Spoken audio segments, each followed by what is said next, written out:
ગુજરાતીઓ માટે એક મહત્વની વાત લઈને આવ્યો છું કે ગુજરાતની અંદર આજકાલ ન્યૂડ વિડીયો કોલના શિકાર મોસ્ટલી લોકો બની રહ્યા છે અને આ જે નેટવર્ક છે, જે આ ટોળકી છે ઓપરેટ થઈ રહી છે રાજસ્થાન, મધ્યપ્રદેશ અને છત્તીસગઢ, જેમાં તમને ફેસબુક અને ઇન્સ્ટાગ્રામમાં કોલ કરવામાં આવે છે. પહેલા તો ફેસબુકમાં તમારી સાથે વાતો થતી, પણ અત્યારે માધ્યમ નવું થઈ ગયું છે. ઇન્સ્ટાગ્રામમાં તમને કોલ કરવામાં આવશે, એક છોકરી દ્વારા વાતચીત થાય છે, તમારો નંબર શેરિંગ થાય છે અને પછી તમને વિડીયો કોલ કરવાની વાતો કરે છે. વિડીયો કોલ કરતા જ એક ન્યૂડ છોકરી હોય છે, તમારી સામે બેઠી હોય છે અને એનો વિડીયો તમારા જેટલા પણ ફ્રેન્ડ લિસ્ટમાં લોકો હોય છે એને મોકલવાની ધમકી આપે છે અને તમારી પાસે પૈસા ઉઘરાવે છે. તો એવા જે પણ શિકાર બને છે એવા લોકોને ડરવાની કે ગભરાવાની જરૂર નથી.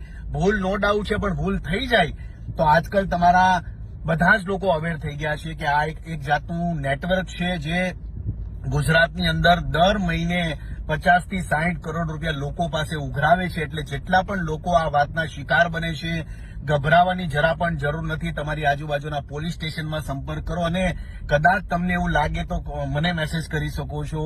કોઈ પણ જાતનો અને આ જે શિકાર જે લોકો થાય છે તો પેલું તમારે શું કરવું, તો તમે તમારો પહેલા તો જે ફોન છે બંધ કરી દો, સ્વિચ ઓફ કરી દો. તમારા ફ્રેન્ડ લિસ્ટની અંદર ઇન્સ્ટાગ્રામ છે, ફેસબુક છે, એની અંદર જેટલા પણ તમારા ફ્રેન્ડ હોય એ બધાને એને અનફોલો કરી દો, કાં તો તમે તમારું અકાઉન્ટ બંધ કરી દો થોડા દિવસ માટે. કેમ કે આ એક ટોળકી હોય છે.